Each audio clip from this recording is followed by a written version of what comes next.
तो हेलो मेरे प्यारे स्टूडेंट्स, क्या हाल चाल। हमें उम्मीद है आप स्वस्थ होंगे, मस्त होंगे और आपकी पढ़ाई ज़बरदस्त चल रही होगी। तो स्वागत है एक बार फिर से क्लास 12th के केमिस्ट्री में। तो आपके घर के परिवार के भी लोग अच्छे ही होंगे। तो आइए समय नवरत करते हुए शुरू करते हैं अपने टॉपिक को। तो कह रहा है लक का तो पता नहीं, लेकिन अवसर जरूर मिलती है मेहनत करने वालों को। लक आपका भाग्य साथ दे या ना दे, लेकिन क्या करेंगे, आप मेहनत कर रहे हैं तो आपको अवसर जरूर मिलेगा। तो आइए शुरू करते हैं अपने टॉपिक को। तो हमने प्राइमरी सेल के बारे में पढ़ लिया था, तो आइए पढ़ते हैं सेकेंडरी सेल के बारे में। सेकेंडरी सेल यानी लेड संचायक, यानी लेड संचायक को क्या कह सकते हैं कि सीसा। लेड मतलब क्या होता है, सीसा। संचायक सेल भी कहते हैं, सीसा संचायक सेल। तो सीसा संचायक सेल और निकल कैडमियम सेल को हमको नहीं पढ़ना है। तो आइए देखते हैं सीसा संचायक सेल होता क्या है। ये क्या है, हमारा सीसा संचायक सेल है। तो सीसा संचायक सेल है, ये हमारा पर एक हमारा क्या है, माइनस है। तो माइनस क्या है, हमारा कैथोड है। यहाँ पर माइनस क्या है, कैथोड। कैथोड है, ये किसका है, लेड ऑक्साइड का, PbO2 की छड़ है। और ये एनोड, एनोड क्या है, Pb यानी लेड का एनोड। एनोड को क्या कहते हैं, पॉजिटिव, और कैथोड को कहते हैं नेगेटिव। इसमें सीसा संचायक सेल में, और इसके अंदर वैद्युत अपघट्य है। वैद्युत अपघट्य, वैद्युत अपघट्य में क्या होता है, अम्ल। क्या होता है, 38%। अम्ल में क्या होगा, 38% क्या होता है, H2SO4 होता है। लेकिन क्या करते हैं, जो कंपनियां होती हैं क्या होती हैं, 38% से क्या करती हैं, कम ही देती हैं, जिससे क्या होगा, बैटरी जल्दी खराब ना हो। और क्या करती हैं, अम्ल को 20%, 25%, 30% डाल देती हैं, जिससे क्या होगा, जब क्या होगा, सल्फ अम्ल कम होगा तो क्या होगा, बैटरी जल्दी खराब नहीं होगी। तो ये क्या है, सल्फ्यूरिक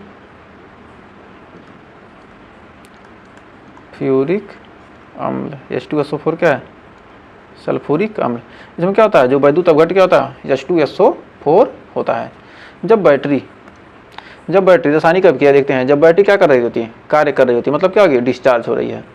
तो जब बैटरी क्या होगी, कार्य करेगी, तो Pb लेड और Pb और SO4 क्या करेंगे, आपस में क्रिया करके लेड क्या करेंगे, PbSO4 क्या, लेड सल्फेट बनाएगा और 2 इलेक्ट्रॉन क्या हो जाएगा, इसमें से मुक्त हो जाएगा। फिर जब बैटरी क्या हो रही है, कार्य कर रही है, यानी डिस्चार्ज हो रही है। जब बैटरी क्या कर रही है, जब बैटरी कार्य कर रही है या डिस्चार्ज, मतलब जब कार्य करेगा तो क्या होगा, उसके चार्ज तो खत्म होगा, यानी डिस्चार्ज हो रहा है। जब बैटरी क्या हो रही है, डिस्चार्ज हो रही है, तो क्या होगा, PbSO4 माइनस और PbSO4 क्या हो जाएगा, यहाँ पर क्या होगा, एनोड पर या क्रिया हो जाएगी। अब क्या होगा, कैथोड पर लेड है, क्या होगा, 4H+ से क्रिया करके और सल्फेट आयन से क्या करेगा, क्रिया करके 2 इलेक्ट्रॉन क्या होगा, ले लेगा और लेड सल्फेट और जल बनाएगा। तो अब इसका देखते हैं, अब इसका हम रेडॉक्स अभिक्रिया लिखेंगे। तो इसका रेडॉक्स रिएक्शन लिखते हैं। तो इसका रेडॉक्स अभिक्रिया लिखते हैं।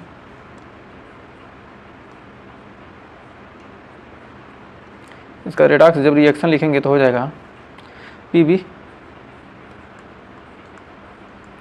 Plus PbO2। इसमें क्या होगा, 2 इलेक्ट्रॉन से 2 इलेक्ट्रॉन सिर्फ कटेगा और कुछ तो दिख नहीं रहा कटने वाला। तो Pb प्लस PbO2 अब 4H+ और SO4 डबल माइनस क्या होगा, 2SO4 माइनस प्लस 2SO4 का 2 माइनस बनाएगा 2PbSO4 plus 2H2O plus 2H2O। क्योंकि क्या, यहाँ देखिए हाइड्रोजन से क्या हो गया, 4 हाइड्रोजन चाहिए। ये क्या है, अथवा इसको लिख सकते हैं, अथवा 4H+ और 2SO4 माइनस क्या हो जाएंगे, दोनों जुड़ जाएंगे। तो Pb plus PbO2 plus H2SO4 2H2SO4 क्या होगा, ये जुट गया आपस में और बच गया 2PbSO4 + 2H2O। तो ये क्या हो गया, हमारा अभिक्रिया रेडॉक्स अभिक्रिया मिल गई। तो ये तो क्या था, डिस्चार्ज के लिए कह रहा है। अगला हमारा एक क्वेश्चन आ गया कि लेड संचायक सेल की चार्जिंग पर अभिक्रिया क्या होगी। जब चार्जिंग होगी तो क्या हो जाएगा, ये डिस्चार्ज का उल्टा क्या हो जाएगा, चार्जिंग वाला करेंगे। 2PbSO4 + 2H2O लिख सकते हैं उत्तर। डिस्चार्ज होगा क्या होगा,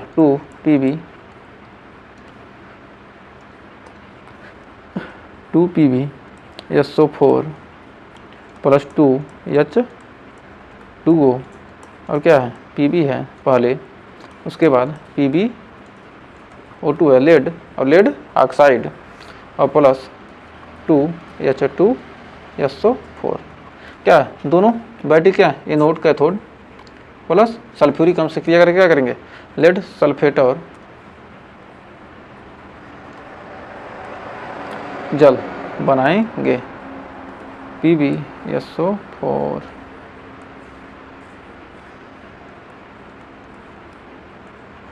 ये क्या हो गया हमारा, ये क्या है, ये तो लेड सल्फेट है।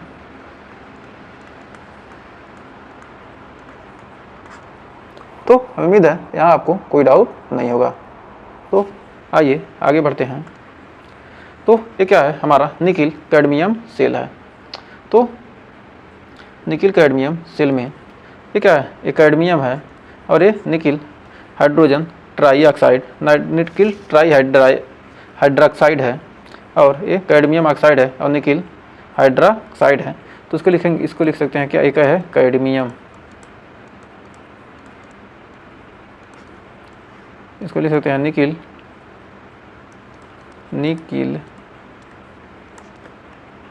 Try hydroxide.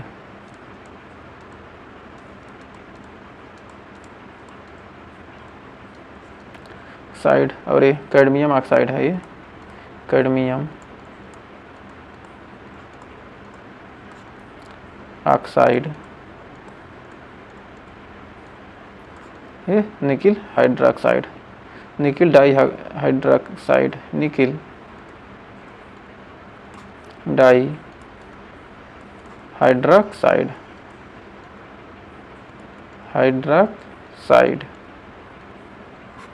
तो ये क्या है, इसमें से क्या है, ये बाहर वाली रीड प्लेट, ये क्या है, रीड प्लेट है, एक सेकंड,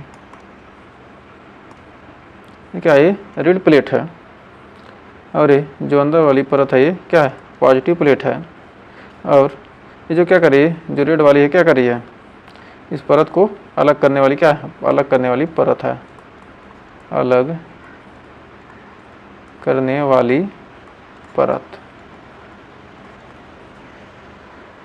तो क्या है, ये निकिल कैडमियम सेल है। ये क्या है, आपके सिलेबस में नहीं है, लेकिन क्या ये कौन सा सेल है, सेकेंडरी सेल, सेकेंडरी सेल। तो हमने क्या है, अभिक्रिया आपको लिए, सेल अभिक्रिया हमने बता दिया है। तो अब आइए बढ़ते हैं आगे ईंधन सेल के बारे में। तो ईंधन सेल होता क्या है, ईंधन की रासायनिक ऊर्जा को विद्युत ऊर्जा में परिवर्तित करना। ईंधन सेल ये हमारा एक क्या है, एक ईंधन सेल का चित्र दिया है। ईंधन सेल क्या है, ईंधन क्या करता है, ईंधन की रासायनिक ऊर्जा को विद्युत ऊर्जा में परिवर्तित करने के लिए ईंधन सेल का उपयोग किया जाता है। ईंधन का क्या कहते हैं, ईंधन सेल का उपयोग कहाँ किया जाता है, विद्युत ऊर्जा को क्या करना है, परिवर्तित करने, रासायनिक ऊर्जा को क्या है, जो हमारा केमिकल एनर्जी है उसको क्या करता है, मैकेनिकल इलेक्ट्रिकल एनर्जी में परिवर्तित करने के लिए क्या किया जाता है, ईंधन सेल का उपयोग किया जाता है। इसमें ईंधन सेल में मुख्य क्या होता है, H2 और O2, हाइड्रोजन और ऑक्सीजन क्या होते हैं, ये दोनों मुख्य होते हैं। क्योंकि इन्हें ईंधन सेल को क्या कर सकते हैं, हम कहीं भी ले जा सकते हैं। क्योंकि क्या होगा, अंतरिक्ष में यदि हम जाते हैं तो सर्वप्रथम ईंधन सेल का उपयोग अपोलो मिशन में किया गया था। चंद्रमा से क्या रॉकेट में क्या, रॉकेट जो लॉन्च करते हैं उसमें क्या होता है, ईंधन सेल का ही यूज किया जाता है। जिससे क्या होगा, ऑक्सीजन और हाइड्रोजन दोनों क्या होंगे, एक साथ रहेंगे तो क्या होगा, हाइड्रोजन और ऑक्सीजन क्या करते हैं, क्रिया करते हैं। जब इसको क्या ईंधन सेल का यूज करते हैं तो क्या होगा, यह जल भी बनाता है और जलता भी है। तो ऑक्सीजन क्या कर जलाता है और हाइड्रोजन ऑक्सीजन से क्रिया करके क्या पानी भी बनाता है। तो क्या करते हैं, दोनों काम करते हैं। इसे क्या कहते हैं, ईंधन सेल का उपयोग क्या किया था, अपोलो मिशन, अपोलो 11 में किया था, अंतरिक्ष के मिशन अपोलो में क्या गया था, इसका यूज किया गया था। ईंधन सेल के लिए सामग्री कौन कौन सी होती है? तो आइए जानते हैं। एक से ईंधन सेल के लिए सामग्री, ईंधन सेल के लिए सामग्री क्या का ईंधन सेल में होता है। तो ईंधन सेल में आइए ईंधन सेल बनाते हैं, देखते हैं बन जाता है कि नहीं।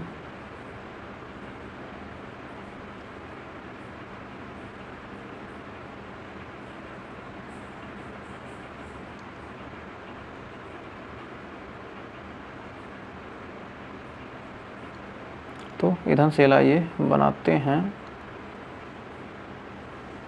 हमारा ये हो गया। इसके बाद क्या, इसमें दो क्या होंगे, राड लगेंगे।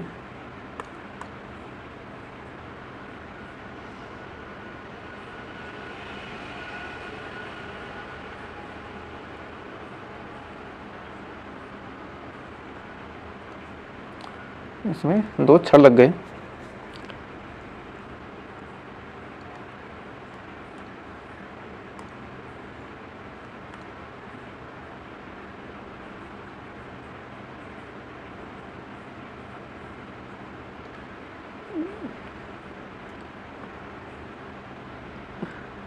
इसको हम कलर कर सकते हैं, इसको हम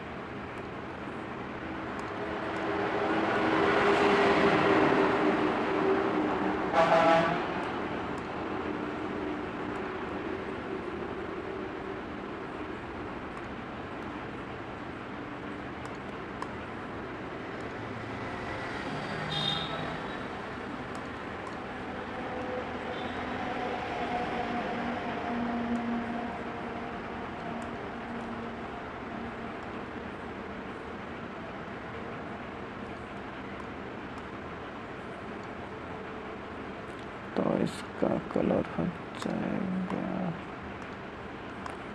तो इसको भर लेते हैं। क्या हमारा ईंधन सेल बनकर तैयार हो रहा है। तो क्या हमने ईंधन सेल बना दिया। इसमें क्या क्या होते हैं, तो इसमें क्या होता है, ये दो पतली पतली क्या है, ये इलेक्ट्रोड है। ये किसकी होती हैं, कार्बन की बनी होती हैं। तो इसको ब्लैक तो कर नहीं सकते, तो इसको रेड कर लेते हैं। इसको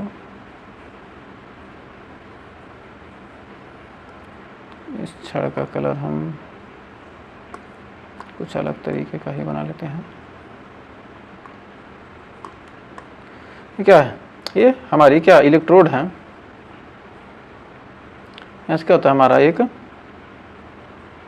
बल्ब जुड़ा होता है। यहाँ से क्या होगा, हमारा एक बल्ब जुड़ा है।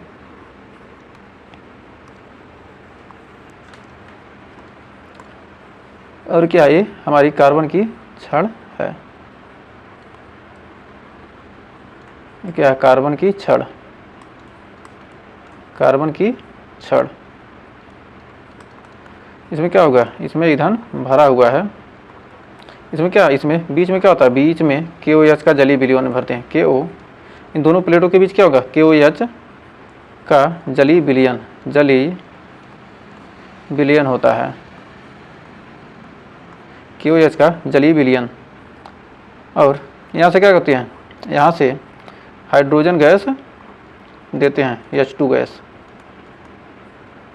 यहाँ से H2 गैस देते हैं और यहाँ से ऑक्सीजन गैस देते हैं, यहाँ पर से O2। यहाँ से O2 गैस प्रवेश करते हैं और यहाँ से क्या, हाइड्रोजन गैस। और क्या, ये धनावेशित होती है और ये ऋणावेशित प्लेट होती है। और इसमें क्या होता है, इसमें कार्बन की छड़, मुख्य रूप से क्या होती है, कार्बन की छड़ हो जाएगी। इसमें कार्बन की छड़। फिर दूसरा है KOH का जलीय विलयन, KOH का जलीय विलयन, KOH का जलीय विलयन। और तीसरा है H2 गैस और चौथा है O2 गैस। इन सब का यूज करके क्या कहता है, ईंधन सेल बनाया जाता है। ईंधन सेल से क्या होता है, हमको जल की भी प्राप्ति हो जाती है। तो ये हमने क्या किया, ये हमने फिगर बना दिया है। अब ईंधन सेल की अभिक्रिया देखते हैं। ईंधन सेल की अभिक्रिया, ईंधन सेल की अभिक्रिया। हमने ईंधन सेल कैसे बनाया है, क्या किया, यहाँ से किया, ऐसे क्या किया, ऐसे बंद पात्र था और यहाँ से क्या किया, यहाँ से H2O क्या होता है, बाहर निकलता है। यहाँ से H2O गैस क्या होगा, बाहर H2O बाहर निकलेगा। यहाँ से हाइड्रोजन क्या करेगा, प्रवेश करेगा। यहाँ से ऑक्सीजन प्रवेश करेगा और क्या होता है, ये चारों तरफ से बंद होता है। यहाँ क्या होते हैं, 2 इलेक्ट्रोड लगे होते हैं। कार्बन क्या होते हैं, यहाँ पर 2 इलेक्ट्रोड लगे होते हैं।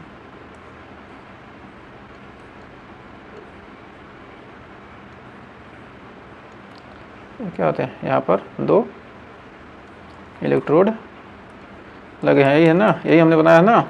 ये क्या है हमारा, यहाँ से क्या होगा, H2O निकलेगा। H2O यहाँ जल निकलेगा। यहाँ से क्या करेगा, ऑक्सीजन प्रवेश करेगा। यहाँ से हाइड्रोजन प्रवेश करेगा और इसमें क्या होता है, इसमें KOH भरा होता है, KOH। और ये क्या है, ये नेगेटिव प्लेट है।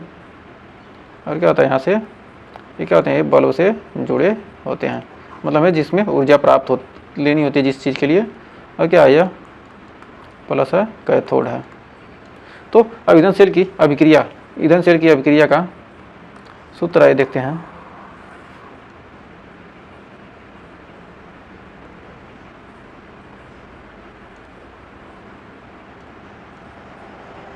तो कौवे का टांग बिलार का पोछ बन गया। तो क्या हमने यहाँ पर जो बनाया है, यही यहाँ से क्या होगा, यहाँ से H2O जल, यहाँ से क्या होगा, H2, यहाँ पानी क्या होगा, बाहर निकलेगा। तो यहाँ से क्या होगा, पानी बाहर निकलेगा। यहाँ पर क्या होता है, यहाँ पर रास्ता होता है पानी निकलने का बाहर। क्योंकि क्या देखिए, ईंधन सेल दिया है, ये क्या है, फ्यूल सेल है। इसमें क्या होगा, इसमें एक पैक है अच्छी तरीके से, 3D में है ना। तो अब ईंधन सेल की अभिक्रिया देखते हैं। तो ईंधन सेल की अभिक्रिया में एनोड पर,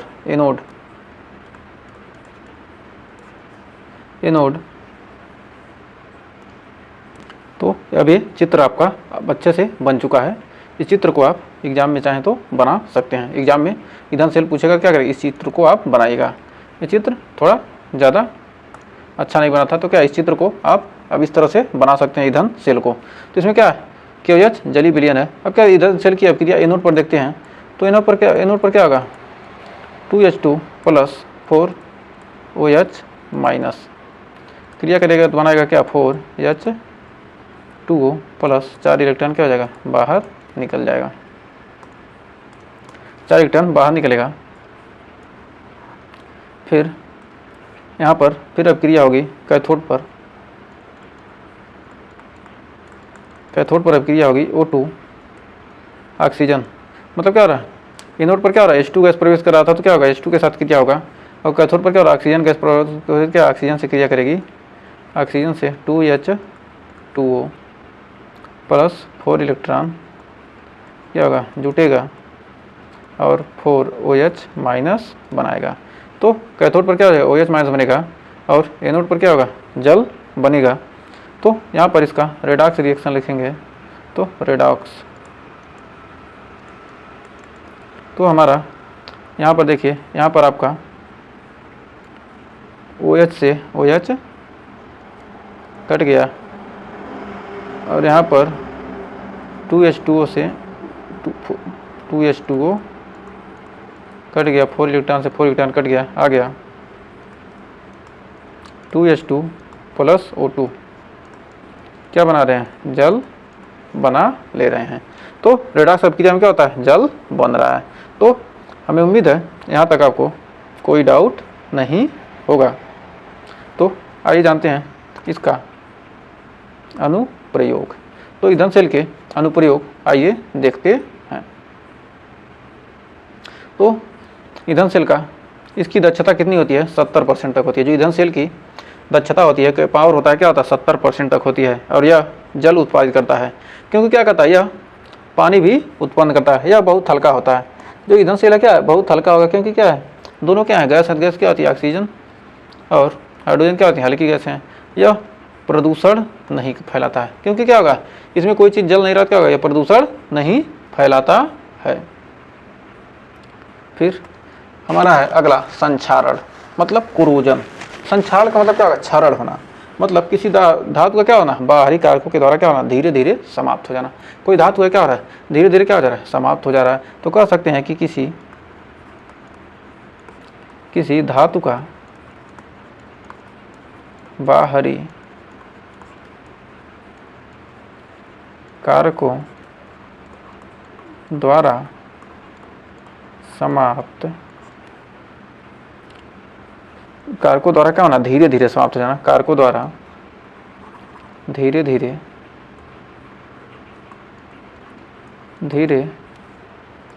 धीरे समाप्त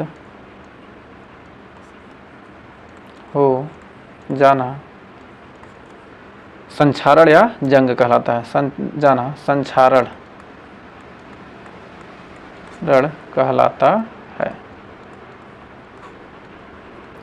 संक्षारण क्या होता है? जंग तो लोहे में लगता है, हर चीज़ में क्या होता है? जंग लगता है। मतलब क्या होता है? कोई काला पड़ जाएगा, कोई पीला पड़ जाएगा, कोई हरा पर चढ़ जाएगा, तो इसको क्या कहते हैं? इसलिए इसे क्या कहा गया? कुरोजन। मतलब कोई धातु, अलग अलग धातु में क्या होता है? अलग अलग नाम से इसको जानते हैं। तो उदाहरण के लिए क्या है? सबसे पहला संक्षारण का क्या है? लोहे में जंग लगना। लोहे पर क्या होना? जंग लगना। लोहे पर जंग लगना, ये भी क्या है? एक संक्षारण ही है। दूसरा है चांदी का काला पड़ना। चांदी क्या होती है? चांदी का क्या होता है? जब संक्षारण होता है तो क्या होता है? चांदी काली पड़ जाती है। चांदी का काला पड़ना। तो देखते हैं कि जब चांदी क्या होता है, लोग पहनते हैं तो क्या धीरे धीरे कुछ दिन के बाद क्या होता है? थोड़ा थोड़ा हल्का हल्का काला होता है। तो उसको क्या करते हैं? कहते हैं कि इसको धुल दो, अच्छे से सफाई कर दी जाती है, तो क्या होता है? फिर चमकने लगता है। तो क्या होता है? हल्का हल्का चांदी क्या होता है? चांदी पर भी जंग लगता है, तो क्या होता है? काला पड़ जाता है। महिलाएं जो क्या होती हैं? चांदी के जो भी आभूषण पहनती हैं, उसमें क्या होता है? जंग लग जाता है, चांदी का काला पड़ जाता है। कापर पर हरी पर चढ़ना। कापर पर देखें क्या होगा? हरी परत चढ़ जाती है। कापर पर हरी, नमी के कारण क्या होता है? उस पर हरी परत चढ़ना। कापर का तार देखेंगे, जब धूप में रहता है तो क्या होता है? वह धीरे धीरे क्या होता है? उस पर देखेंगे हरा परत चढ़ जाता है। उसका भी क्या होता है? संक्षारण होता है। ये नहीं कि कापर का नहीं होता है, कापर का भी क्या होता है? संक्षारण होता है। तो संक्षारण के लिए हमने देखिए एक परिभाषा यहाँ और लिखा है कि धातु को क्या है? धीमी गति से नमी और अन्य गैसों की उपस्थिति में अवांछनीय परिवर्तन करने की प्रक्रिया क्या कहलाती है? संक्षारण कहलाती है। मतलब क्या हो रहा है? धीमी गति से क्या हो रहा है? नमी और अन्य गैस, नमी के कारण कुछ अन्य गैसों के कारण क्या होता है? इनकी गैसों की उपस्थिति में क्या होता है? अवांछनीय परिवर्तन होने की प्रक्रिया क्या कहलाती है? संक्षारण। लोहे में जंग लगना, चांदी का काला होना, तांबे का हरा होना, ये तो हमने बताया है। अब क्षरण को प्रभावित करने वाले कारक, इसको कौन कौन से कारक प्रभावित करते हैं? जैसे क्या हो गया? धातु की प्रतिक्रियाशीलता, मतलब जो धातु क्या होता है? अधिक क्रियाशील होते हैं, क्या करते हैं? जल्दी क्रिया कर लेते हैं, जिससे क्या होता है? उसका भी क्षरण हो जाता है। और धातु में अशुद्धि, यदि क्या करेंगे? ज़्यादा अशुद्धि मिलाकर क्या धातु बना जाती है, उसका भी क्षरण हो सकता है। और एयर एंड मॉइस्चर, हवा और नमी के कारण भी क्या होता है? संक्षारण की क्रिया तेजी से होती है। इलेक्ट्रोलाइट, वैद्युत अपघट्य के लिए भी क्या होता है? अपघट्यों के भी क्या होती है? अधिक जंग लगता है। फिर करत क्षरण की रोकथाम, इसका रोकथाम कैसे कर सकते हैं? सतह को पेंट कर, सतह को क्या कर सकते हैं? पेंट करके। सतह पर तेल या ग्रीज का पतली परत चढ़ाकर क्या कर देंगे? पेंट कर दीजिए। दरवाजा वरवाजा होता है, क्या करते हैं? कहते हैं कि मुर्चा लग जाए, पेंट कर दिया, तो क्या करते हैं? पेंट कर देते हैं। लोहे पर निकिल, क्रोमियम, कापर आदि का विद्युत लेपन करके, लोहे पर क्या कहते हैं? निकिल का, क्रोमियम का, कापर का क्या कहते हैं? विद्युत लेपन कर देते हैं। फिर करा एंटी जंग विलयन होता क्या है? कह रहा है फॉस्फेट आयन या क्रोमेट आयन के क्षारीय विलयन को प्रति जंग विलयन कहते हैं, मतलब एंटी जंग विलयन कहते हैं, एंटी रस्ट सॉल्यूशन कहते हैं। फास्फेट आयन या क्रोमेट आयन के क्षारीय विलयन को, फास्फेट आयन का क्या क्या है, फास्फेट आयन लिया जाए या क्रोमेट के क्या होगा क्षारीय विलयन, उसका मतलब क्या क्या है, बेसिक सॉल्यूशन लेने पर क्या करेंगे, उसको किसी चीज़ में क्या करें रख देंगे, किसी चीज़ को उसमें रख देंगे तो क्या होगा, उस पर जंग नहीं लगेगा, तो इसे क्या कहा गया, उसे एंटी जंग सॉल्यूशन कहा गया है। तो आइए बढ़ते हैं आगे। कह रहा है जंग लगने का विद्युत रासायनिक सिद्धांत, कह रहा है जंग लगने का विद्युत रासायनिक सिद्धांत क्या होता है, अशुद्ध लोहे की सतह घुलनशील ऑक्सीजन या CO2 युक्त पानी की उपस्थिति में छोटे छोटे विद्युत रासायनिक सेल की तरह व्यवहार करती है और ऐसे सेल को संक्षारण सेल भी कहा जाता है। मतलब रासायनिक सिद्धांत यह कहता है कि क्या होता है, जो लोहे की सतह होती है और जो क्या होता है CO2 युक्त पानी होता है, मतलब कार्बन डाइऑक्साइड पानी में जो मिक्स होता है या ऑक्सीजन होता है, घुलनशील ऑक्सीजन होता है, जिसके कारण क्या होता है वह जो हमारा लोहे का पर क्या उपस्थित छोटे छोटे क्या है विद्युत रासायनिक सेल की तरह क्या करते हैं, जो नमी होती है क्या है विद्युत रासायनिक सेल की तरह व्यवहार करती है और धीरे धीरे क्या होता है उसका संक्षारण होता है, इसे संक्षारण सेल भी कहते हैं। तो आइए बढ़ते हैं आगे। अब देखिए ये जो हमारा देखिए क्या है, ये लोहे की कील है, ये लोहे के कील पर देखिए जंग लग गया। ये लोहे की कील क्या है, अभी देखिए ये नई है और ये क्या है फ्रेश है, इस पर कोई जंग नहीं लगा, लेकिन क्या आ रहा है देखिए इस पर क्या हो रहा है, ऑक्सीजन नमी क्या कर रही है, क्रिया कर रही है और क्रिया होते हुए आपको दिख रहा होगा। तो ध्यान से देखिए क्या हो रहा है, इस पर ऑक्सीजन नमी के साथ क्या कर रहा है, क्रिया कर रहा है, इस पर क्या हो गया, जंग लग गया है। तो हमें उम्मीद है ये आपको अच्छे से क्लियर हो गया होगा। तो एक सेकेंड, तो फिर करा लोहे पर जंग लगने के लिए आवश्यक कारक, लोहे पर जंग जो लोहा है इस पर जंग, इस बोल्ट पर जंग कैसे लगा है। तो आवश्यक कारक इसका है कि पहला तो नमी, पहला क्या है जल के कारण इस पर क्या लगा है, जंग लगा है। दूसरा है O2 ऑक्सीजन के कारण, फिर तीसरा है CO2। तो ये क्या है, ये हमारा लोहा है, Fe है, इस पर जंग लगने का रासायनिक सूत्र होता है Fe2O3 dot XH2O। Fe2O3 Fe क्या किया, ऑक्सीजन से क्रिया करके और नमी से क्या किया, क्रिया करके क्या बना लिया, ये जंग बना लिए। इसी को क्या कहते हैं, जंग का सूत्र, इसी को जंग का सूत्र कहते हैं Fe2O3 डॉट XH2O। तो अब आइए देखते हैं लोहे पर जंग कैसे लगता है। जब Fe है, Fe पर क्या है 2 इलेक्ट्रॉन है, Fe पर क्या है 2 प्लस है, और क्या करेगा यह ऑक्सीजन से क्या करता है, Fe लोहा क्या होगा, Fe पर 2 प्लस है, वो क्या करेगा ऑक्सीजन से क्रिया करेगा। जब क्या करेगा यहाँ ऑक्सीजन से क्रिया करेगा तो क्या बनाएगा Fe2O बनाएगा, Fe2O बनाएगा। Fe क्या किया, Fe डबल प्लस से क्या होगा, Fe डबल प्लस बना, डबल प्लस से क्या होगा ऑक्सीजन के साथ क्या हाइड्रोजन क्रिया किया, ऑक्सीजन के साथ क्या हाइड्रोजन क्रिया किया, तो क्या बनाया Fe2O3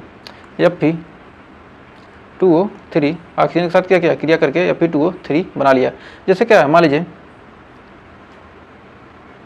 कार्बन है, मान लीजिए CO2 क्या किया जल से क्रिया किया, CO2 जल से क्रिया करके H3CO3 बना लिया और H3CO3 क्या हुआ H प्लस बनाकर क्या किया HCO3 माइनस आयन बना लिया।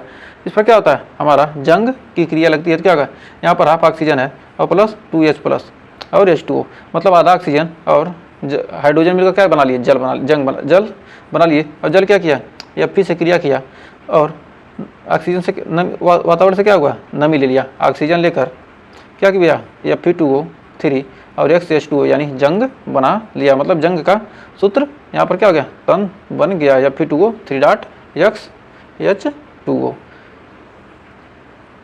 तो अब देखते हैं ये क्या है, Fe से क्या होगा Fe डबल प्लस होगा, तो मतलब क्या होगा यहाँ पर कौन सी क्रिया हुई ऑक्सीकरण,